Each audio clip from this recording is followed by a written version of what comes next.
Hello, everyone, and welcome to the Hope for Animals Summit. Thank you for tuning in to this webinar series, which is presented by In Defense of Animals and animal communicator Joan Ranquet. We're delighted to introduce you to speakers who will provide you with rays of hope for the animals during this time of political unrest. We have advocacy kits for each speaker available on the webpage for this event, which is at idausa.org/Hope Summit. I'm your host, Lisa Levinson, the Director of In Defense of Animals' Sustainable Activism Campaign, providing emotional resources for animal activists. We even have an animal activist support line, which you can reach by calling 1-800-705-0425. Please turn your microphones and webcams off for the duration of the webinar. We will have a Q&A session after the speaker presentation, and then you can ask the speaker questions in the chat box, monitored by Sally Jenkins. Here is my co-host, Joan Ranquet, who will introduce you to our featured speaker today. Hi, and thank you for being here. And I want to thank Jennifer Blough for being here today. And Jennifer is a licensed professional counselor and certified compassion fatigue specialist. She owns a small private practice in Southeast Michigan called Deep Water Counseling, which provides mental health services to individuals, couples, and groups. Jennifer, who has been involved in animal welfare rights for 3 decades, is also the author of To Save a Starfish, a compassion fatigue workbook for the animal welfare warrior, and the host of Compassion Fatigue podcast. She shares her home with her husband and their 9 rescued companion animals. Thank you, Jennifer. Thank you, Joan, and thank you, Lisa. And let me just get my screen up here.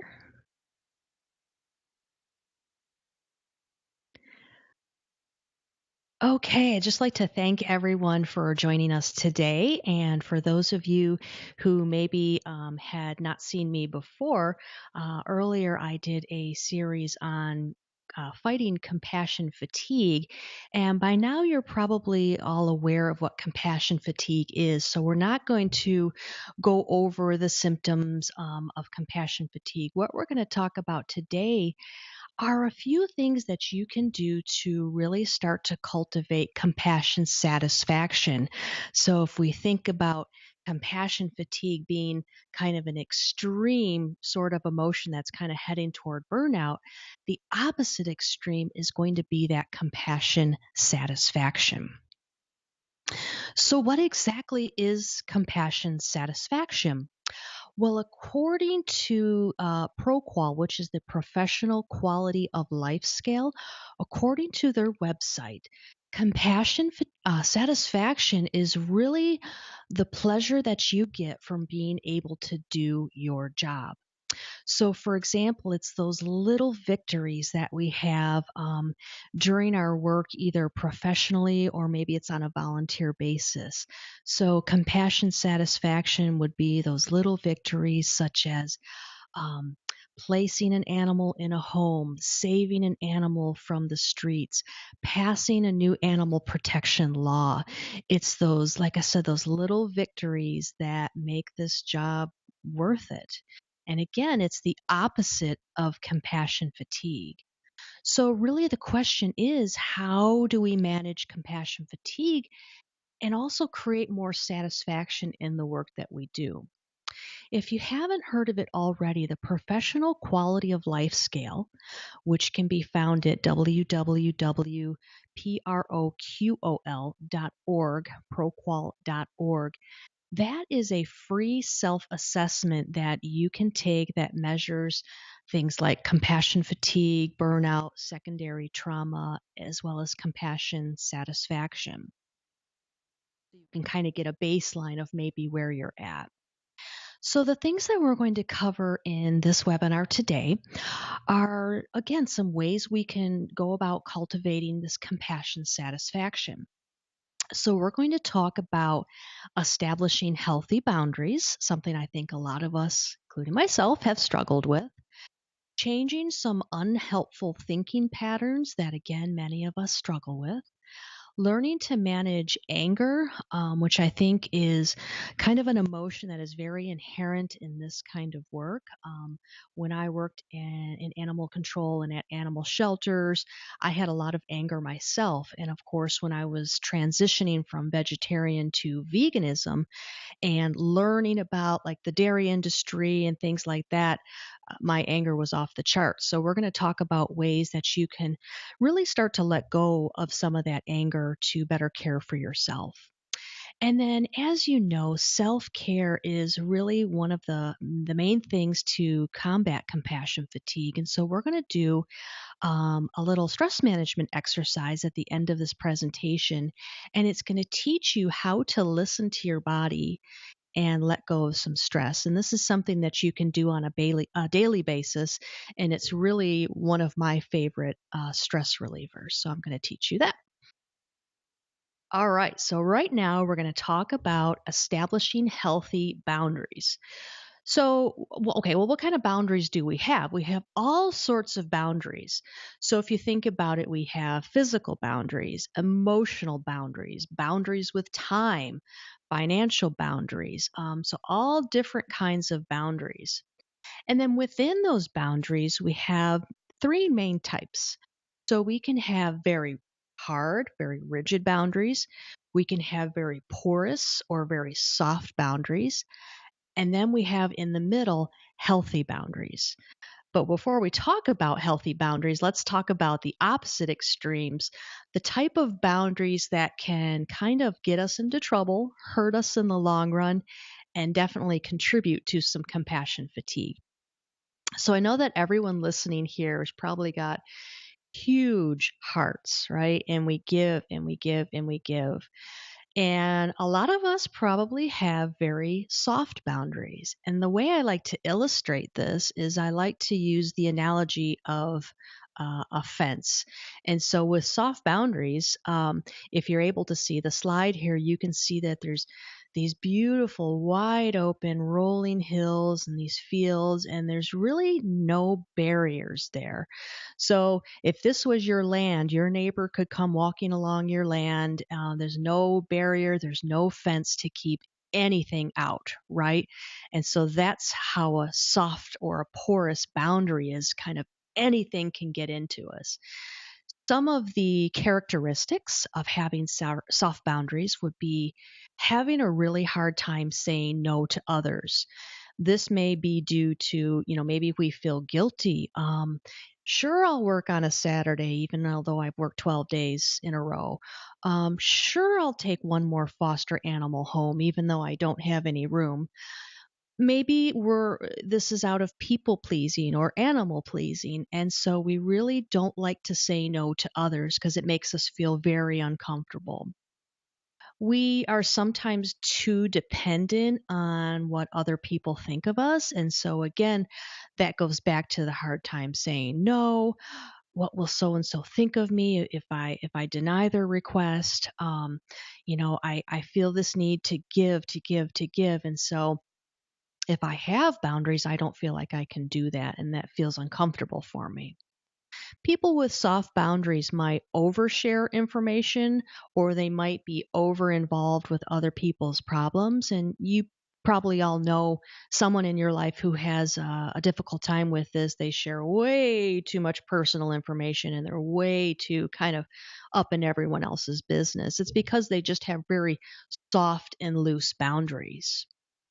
Another characteristic is a fear of rejection. So you may think, gosh, if I say no, or if I don't work that overtime, if I don't take that foster animal home, if I don't check my email at 3 o'clock in the morning and I miss some kind of emergency, there's going to be others that judge me. There's going to be people that reject me, and that means I'm a bad person. And because of these very loose, very soft boundaries, we sometimes end up putting up with poor treatment from others, disrespect, maybe even abuse. We're kind of almost like a doormat. We let other people kind of walk all over us because our boundaries, essentially, we don't really have any boundaries, or they're very, very loose. Now, the next problem, sometimes in animal rights and animal welfare and animal care work, we have very soft boundaries and we let so much emotion into us. We take on so much energy. Some people get to the point where they build up a wall. They slowly build up a wall. And all of a sudden, there's a fortress around them. There's a fortress around your heart. And so visualize going from this rolling field with absolutely no fences to like this brick or stone wall, with a moat with crocodiles, and nobody, absolutely nobody can get in. And the reason we do this is all about protection, right? So we keep others at arm's length, we keep people or animals at a distance. And we do this again to avoid rejection or getting hurt. Maybe our past experiences said, well, the closer I get to animals, they have short lifespans and they leave me. And I'm not going to let any more in. I'm not going to get hurt that way again. They never let anyone or anything into their heart. Because of this, you end up having very few close relationships, if any, and you may even find that you're distant with your romantic partner. So the one person that you're supposed to be the closest with, you end up again kind of putting up that wall because I can't take anymore, right? I can't take any more emotional hurt. The sponge has been saturated, and so you just put a block there. Because you have these very hard, very rigid boundaries, you may have a difficult time asking anyone for help because you probably might have a hard time trusting other people. You've been hurt in the past. Why am I going to ask people for help? And then maybe you don't share, or you're even really, really protective of your own personal information. Again, it's a protective coping mechanism. You don't want to get hurt, so you're not going to share anything about you. And maybe you don't ask others about themselves either because you just don't want to get emotionally involved. Well, you can see how both those extremes can kind of hurt us in the long run and really contribute to compassion fatigue. But if we develop some more healthy boundaries, this can lead to compassion satisfaction. So let's take a look at what healthy boundaries look like. So if you kind of take the middle of a fortress and an open field, you end up with maybe a chain link fence, maybe a nice wooden farm fence. It's not too soft, not too hard. Those boundaries are just right. And what healthy boundaries do is they allow you to value yourself, your opinions, and your beliefs while also valuing others, their opinions and their beliefs as well. So if you say no, it's because I'm saying no because I value myself, I value my time, I value my health, I value my sanity, and so I have to say no to you right now. You're able to verbally communicate your own wants and your needs, but you're still being respectful to others.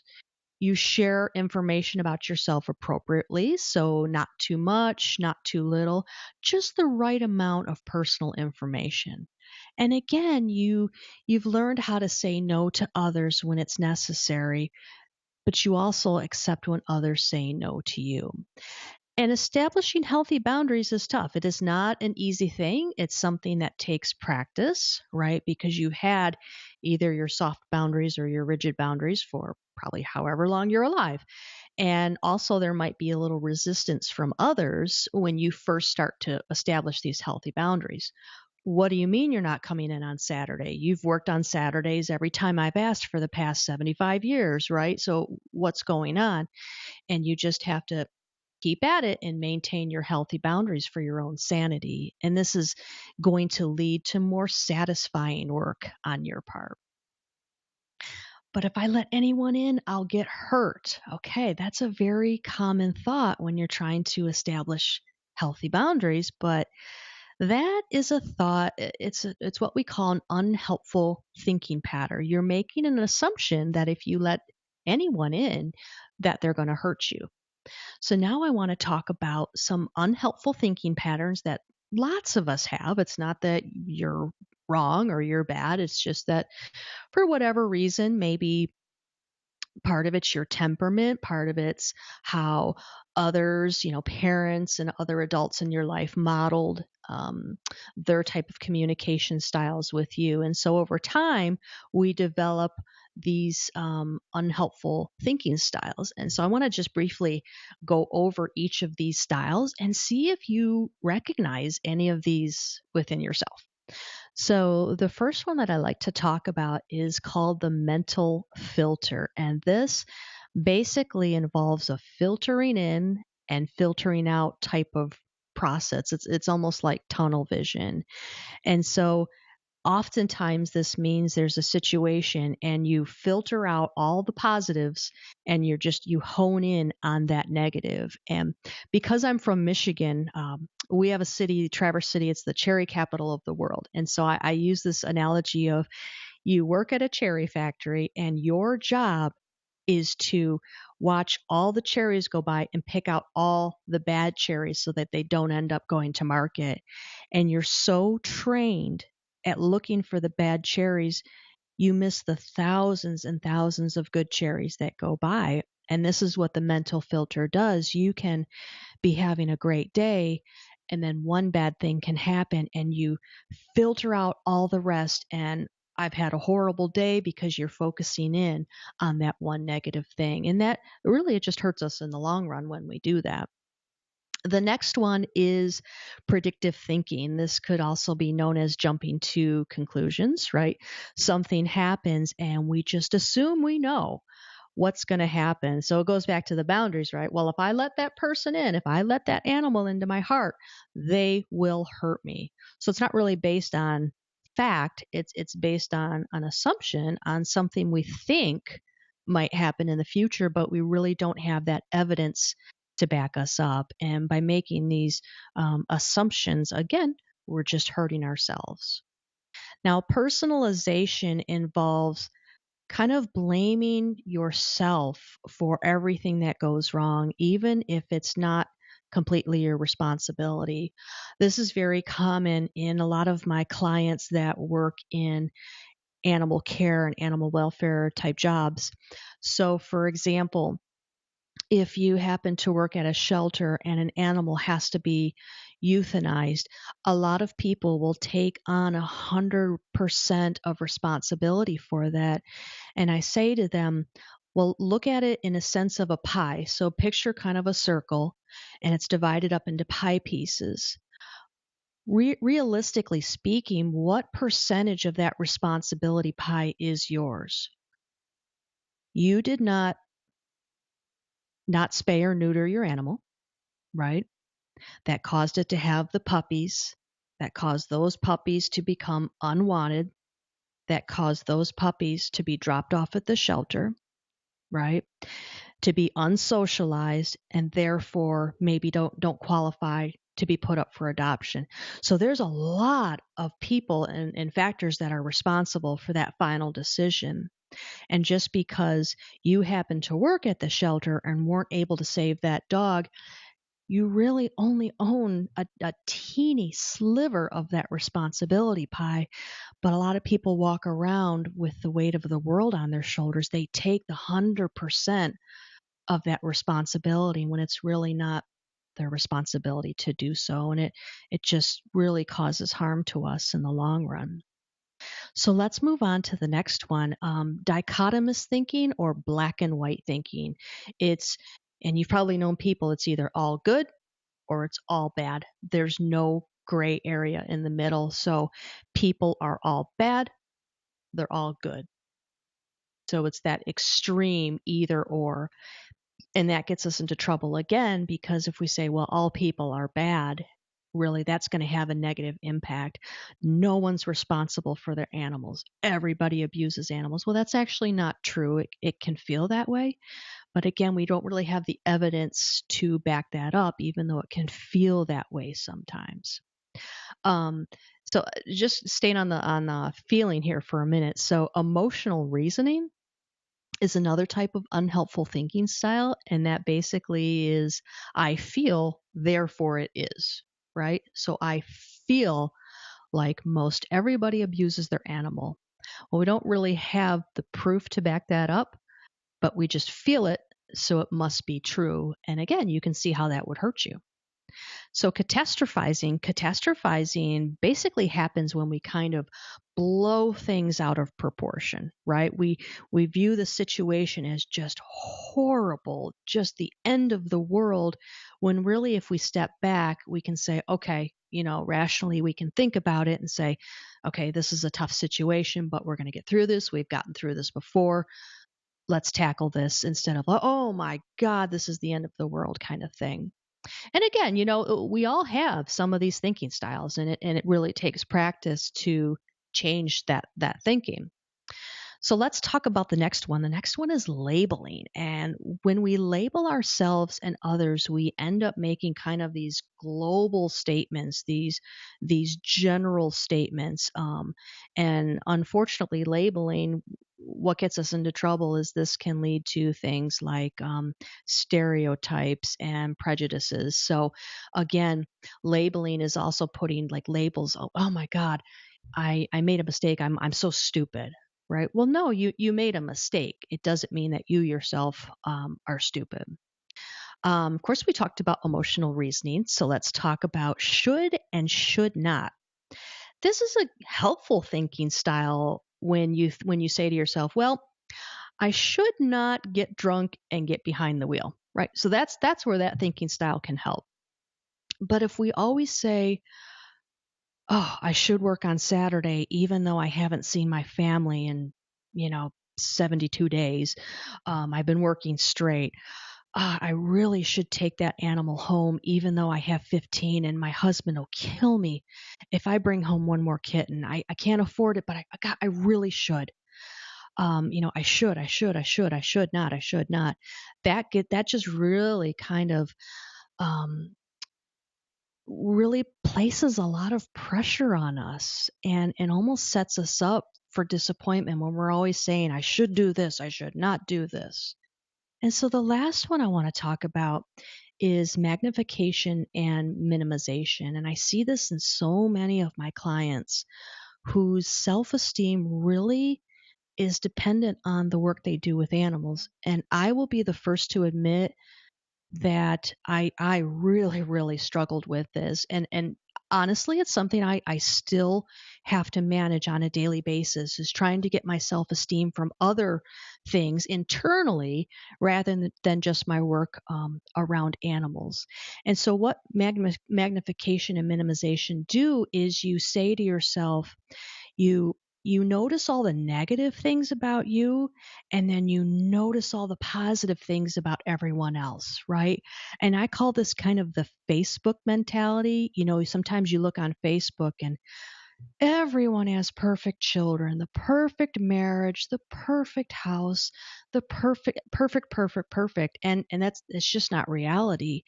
But we see that, and then we look back at ourselves and we beat ourselves up, right? And we start looking at all the negatives in ourselves and then all the positives in everyone else.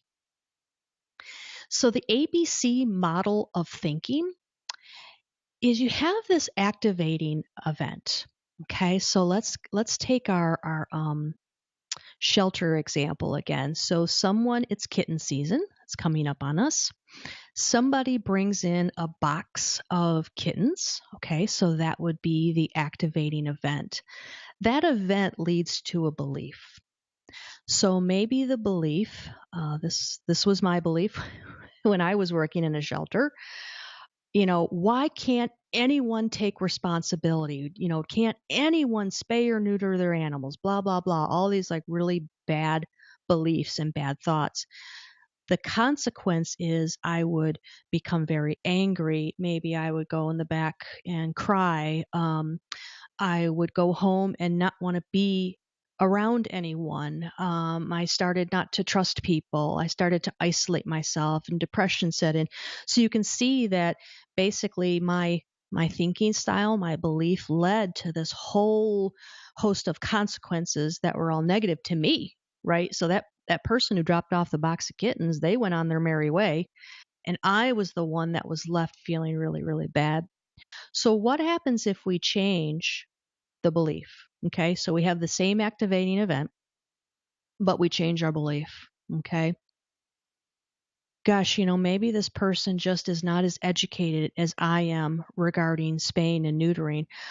Maybe I can very politely, very respectfully hand them one of our pamphlets that explain the problem of animal overpopulation, rather than screaming at them that we don't have room in the back, right?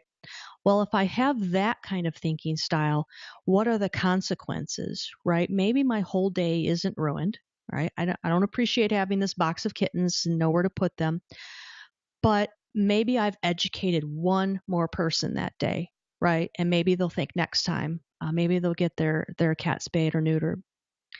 Maybe I go home and instead of isolating myself, maybe I go out with some friends and I say, yeah, this kind of happened today and it kind of bummed me out and all this, but at least I'm kind of taking care of myself now and I'm hanging out with my friends and talking about my emotions. And so you can see how by just altering that thinking pattern, that maybe the consequence can be just a little bit more positive for you and won't lead to negative emotions that hurt you, like depression and anger and things like that. Speaking of anger, we're going to do a little anger management 101. I call this taming your temper. So, the first way to really manage anger is to know the warning signs. So, we all have different warning signs of when anger is creeping up on us, but sometimes we don't listen to our body. And of course, we're going to do the exercise here in a minute. But these are some warning signs that are basically our body's telling us the volcano is about to erupt. So, you need to pay attention to me and do something about it.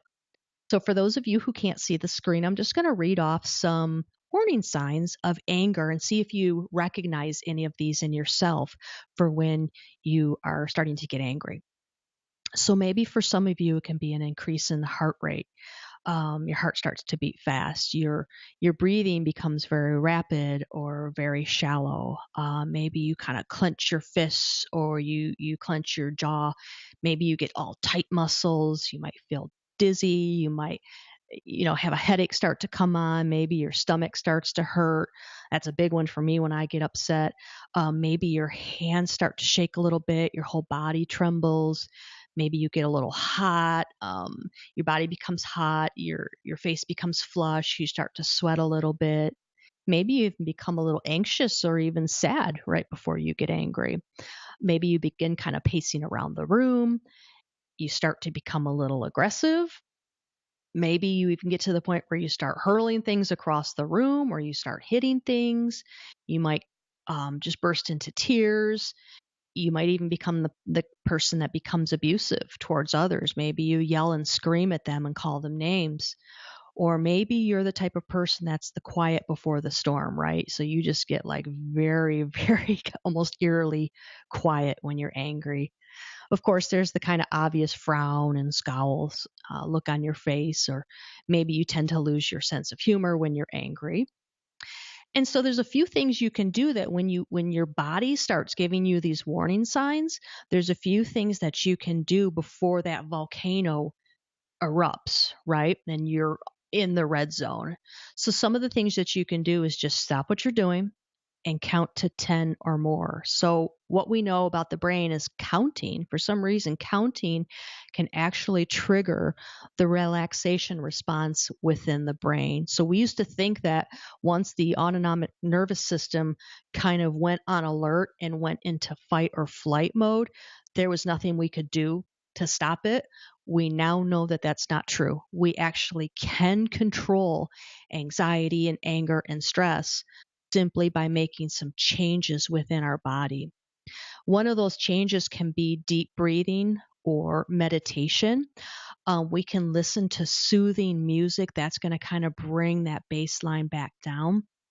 You can use humor or laughter. If you've ever worked in a vet clinic or an animal shelter, you'll know that those people have what some people would consider pretty sick senses of humor, but in reality, that they're protecting themselves. They're trying to keep things light and goofy so they don't break down and they can get through the day.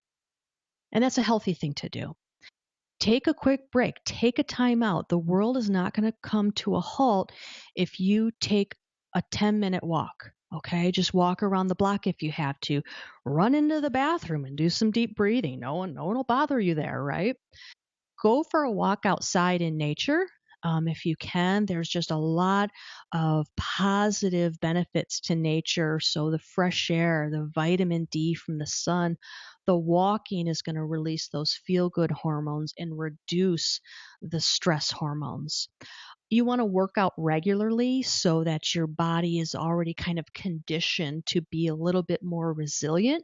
So when all those stresses at work happen, your body's going to just be better equipped, like I said, to be more resilient against stress. You can get creative. We know that creativity really helps to express all types of emotions. And so you don't have to be an artist, but just draw or paint your anger, whatever you think it looks like. Get that out into paper. You can practice assertive communication, and I'll talk about what that looks like in just a minute. Again, maintaining those healthy boundaries is going to lead to a lot less anger and a lot more satisfaction for you. Limit your exposure to violence in the media. This includes social media as well. I'm a big fan of taking social media vacations and breaks from time to time. It's one thing to be informed, but when you go from feeling empowered to depressed, what's the point, right? So you have to be informed, but then take a step back and practice some self care, recharge. Keep a journal, write about your anger. There's something very powerful in getting what's in the brain down onto paper. So if you want to write a journal and just get that out, that would be very helpful too. So real quickly, let's talk about a couple different of communication styles. And so before I talk about assertive, which is going to be a healthy type of communication style, let's talk about the extremes. So on the one opposite extreme, we have passive communication. Now, some traits of passive communication are poor eye contact. You really have a hard time looking people in the eye. Maybe you look down a lot. You allow others to infringe on your rights, right? So that's where you let others kind of take advantage of you and you have a hard time saying no. It goes back to those boundaries. Maybe you're very, very softly spoken and you don't, well, no, no, no. You don't want to rock the boat, right? And you allow others to take advantage of you. That's what passive communication looks like. On the other extreme, we have aggressive communication. And so people that use aggressive types of communication, they might use criticism, domination, humiliation to control you, control others. They frequently interrupt. They don't really listen very well to other people. They get frustrated really easily. They speak in a very loud, kind of overbearing manner. So you can see how that's the opposite of passive. Okay, so right in the middle, what does assertive communication look like? This is going to help you when you try to establish your boundaries, when you try to control your anger, and when you try to get your needs met. You can use assertive communication. So, some traits of this include listening without interrupting. So, you listen to what the other person has to say, and then you respond. When you respond, you clearly state your needs and wants. I would like to take Saturday off because my family life has begun to suffer and I need to spend time with my own animals, my husband, my own children. I feel like I'm burning out. I need to take a break and recharge. So you're not saying, well, I'm not working Saturdays anymore and you're going to have to deal with it, right? You're saying, this is why I need a day off. I need my own, I have my own wants and needs that I need to take care of. Okay. You stand up for your own rights. You don't let others walk all over you. Okay. And you have good eye contact. So those are some traits of assertive communication. Jen, Mhm. I'm going to practice some assertive communication. I just wanted to make sure that our slides are going along with you. Mhm. Can you You- confirm the slide? It says temper tamers, and there's some people on yoga mats who are doing some nice deep breathing. Perfect. Great. Thanks so Awesome. much. Okay.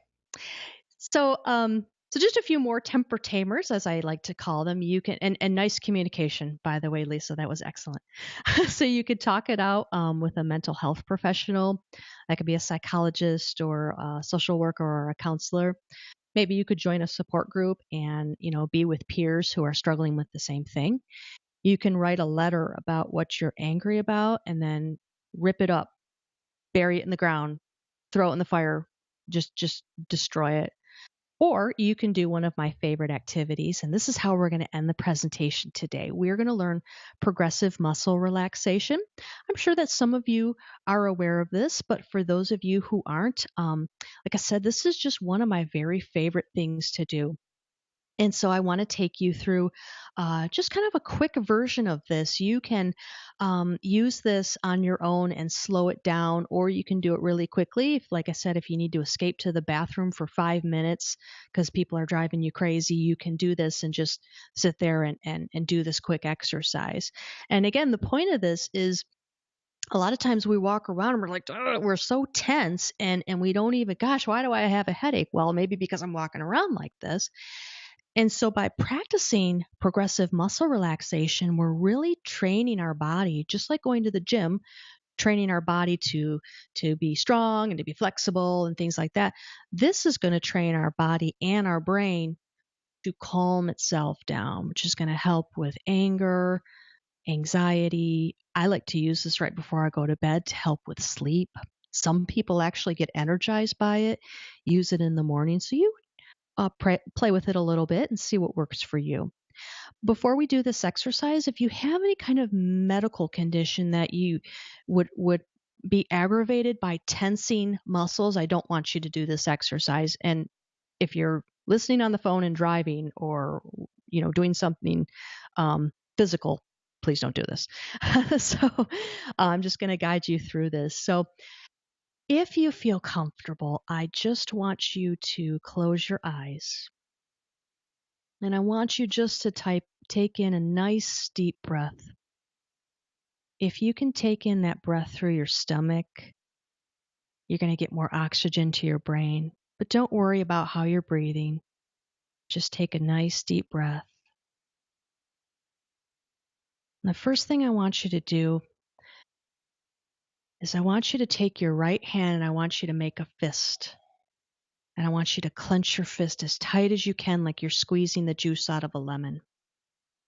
I want you to hold it and let it go. Just let it drop immediately. You don't want to go really, really slow because that makes tension. You're just gonna just let it go. Now I want you to take your left fist, like you're squeezing the juice out of a lemon. A little harder, a little longer. You may hear my bird singing in the background. And relax. Nice deep breath. Now I want you to take your right arm, and I'll try to do it on the screen here. Bring your arm up to your hand up to your shoulder like you're doing a bicep curl, and just tense those arm muscles. A little longer, and relax. Just let your arm drop.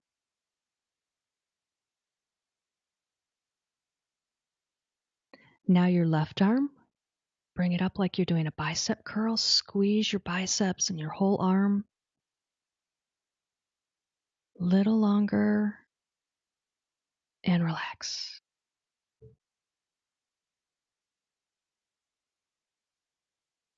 Now we're going to do a few facial exercises because we hold tension in our facial muscles as well.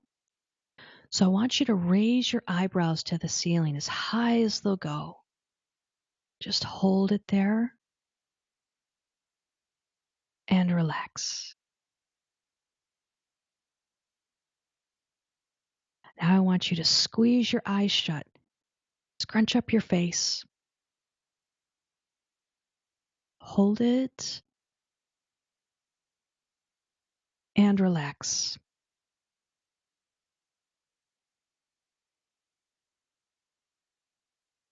Now open your mouth as wide as it'll go, like you're taking in a great big yawn. We hold so much tension in our jaw, but we often don't realize it. This is going to work those jaw muscles. Hold it and relax. Nice deep breath in. Don't forget to breathe. Bring your shoulders up to your ears. We hold so much tension back here. Hold it. Relax. Just drop those shoulders. Bring your shoulder blades back like you're trying to touch them together. Squeeze those shoulder blades. A lot of tension back there. And relax. My sister, who's a massage therapist, tells me that we hold a lot of tension in our rear ends. So just squeeze your buttocks together. Hold it, and relax. Slightly bring your leg up, and you're just going to tense your quad. You're just going to make the top part of your leg just hard as a rock. And relax, let it drop. Take your left leg and do the same thing.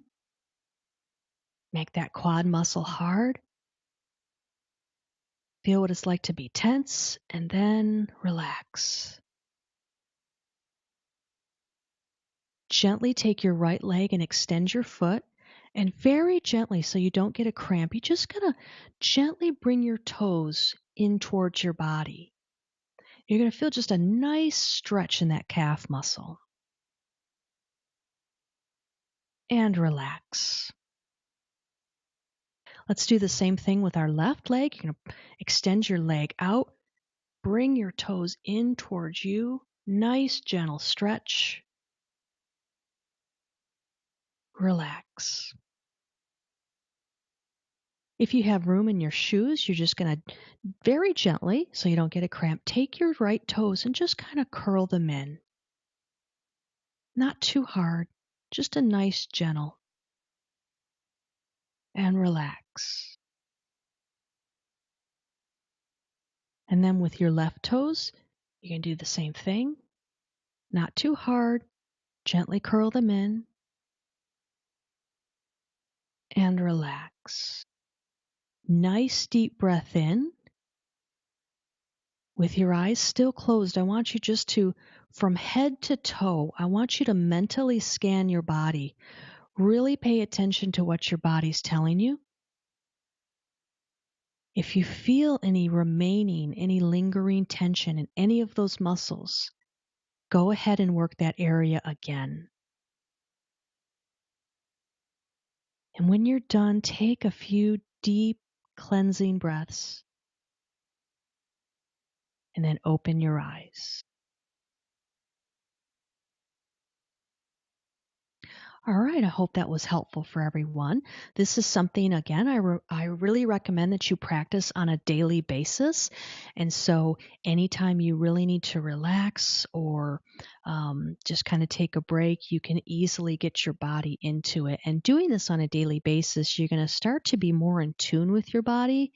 And when you're more in tune, you're better able to listen to what it needs and take care of yourself. So before I let you go today, before I hand this back to Lisa and Joan, I'd like to just tell you about a few additional resources. Um, as mentioned in the beginning, my book, To Save a Starfish, a compassion fatigue workbook for the animal welfare warrior, has lots of extra information in it and exercises that you can do. That is available for purchase on Amazon.com.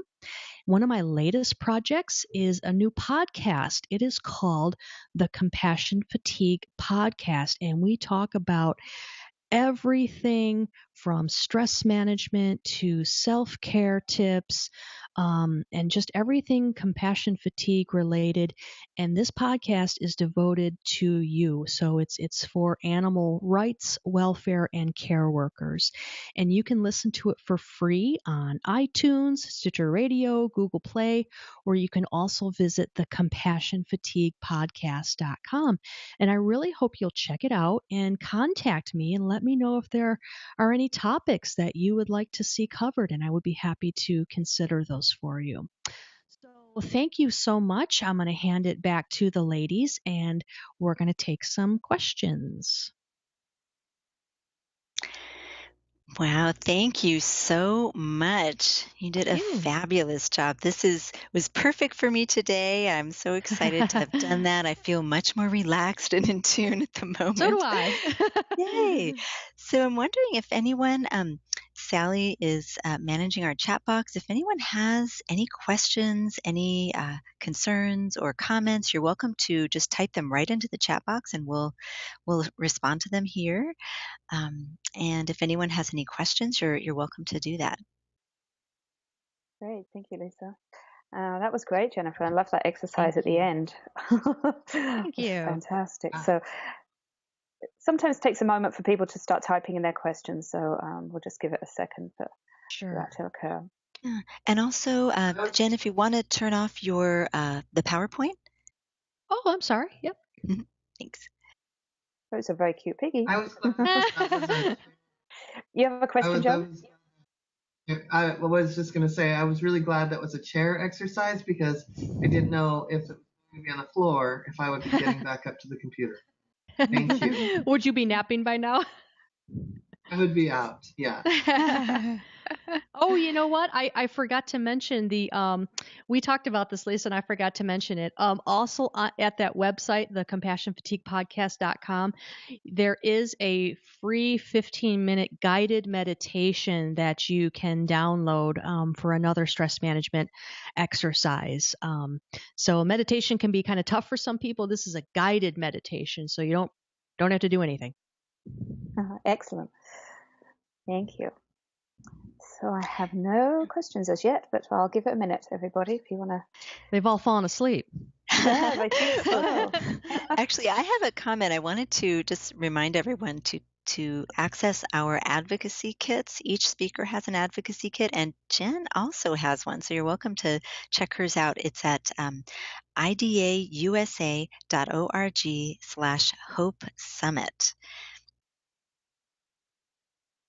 Leanne says she has no questions. It was just great.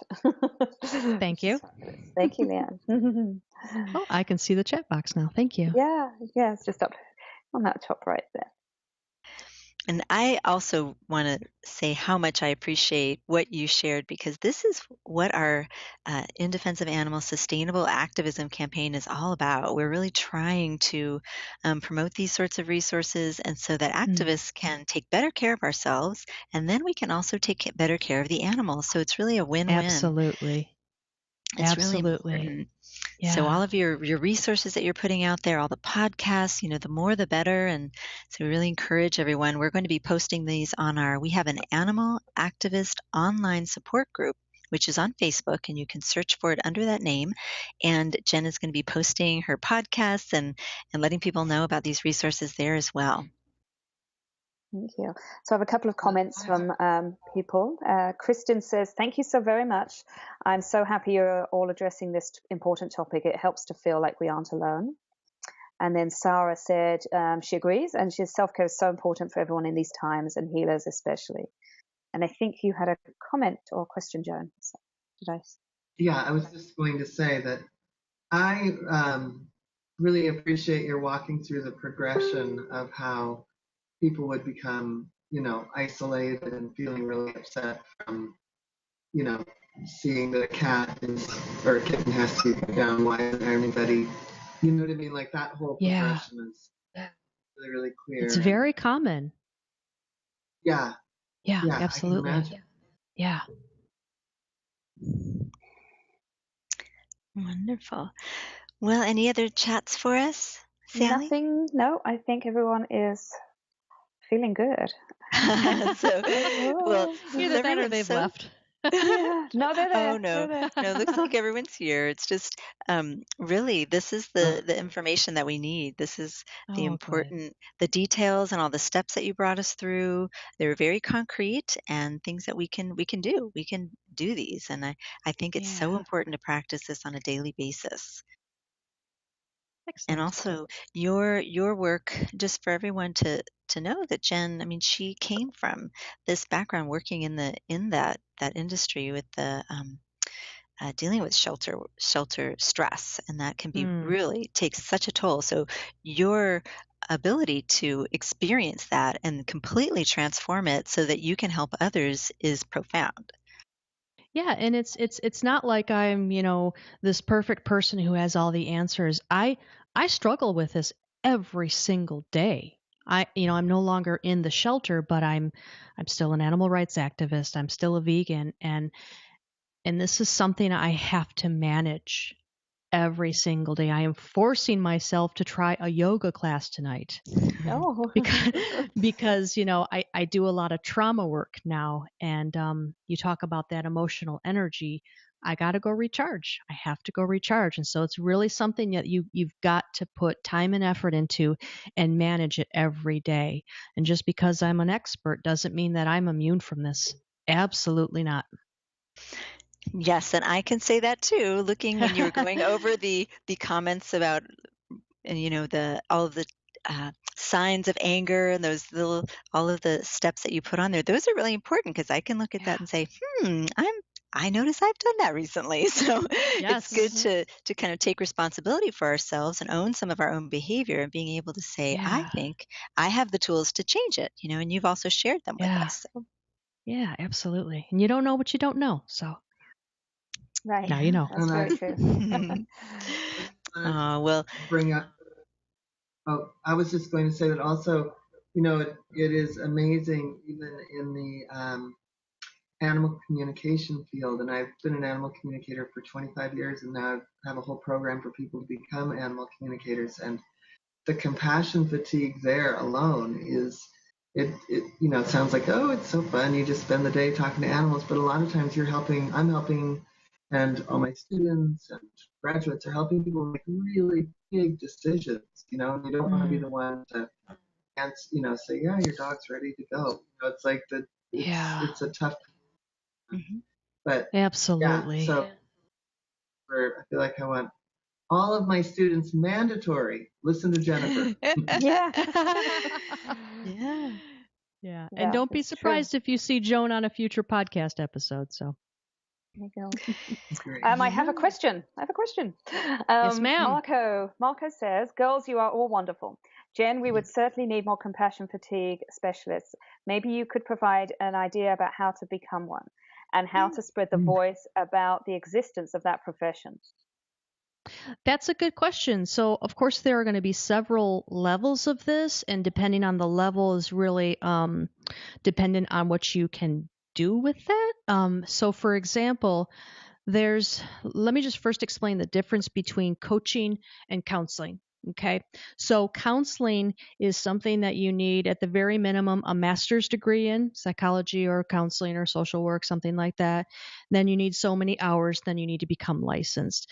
Now, to do that, then you can add on top of that a compassion fatigue specialty, and you can weave that into your counseling or your therapy. So that's what I have. I'm a professional counselor, and I'm certified as a compassion fatigue therapist on top of that. Now, if you don't have that type of background, you can do what's called coaching. Okay, so now counseling is more past oriented. You're dealing with past traumas, you're dealing with possible mental illnesses and things like that. Coaching, you have to stay away from that. Okay, coaching is going to be more future goal oriented. So if you wanted to help people develop self care plans, you could be a compassion fatigue coach. So there are some programs that would help you do that. My personal favorite is through the Green Cross Academy of Traumatology, which of course is founded by the compassion fatigue god Charles Figley. Okay, so anyone that knows anything about compassion fatigue knows the name Charles Figley. there's different levels in the program. So you could go all the way to certified traumatologist, which would probably be more than what you would need. But I believe the first level is compassion fatigue educator.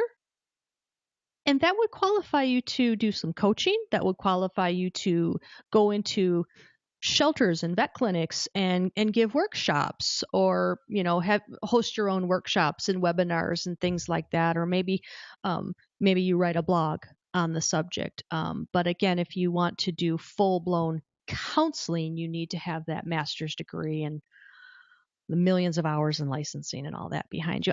Marco, I hope that answered your question.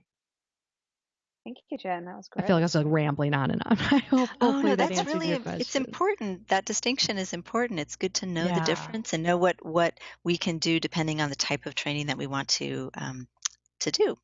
Absolutely. Yeah. And I And then think bringing Trish- awareness is one of the most important things, because then you can refer to mental health professionals and work as a team. Mhm.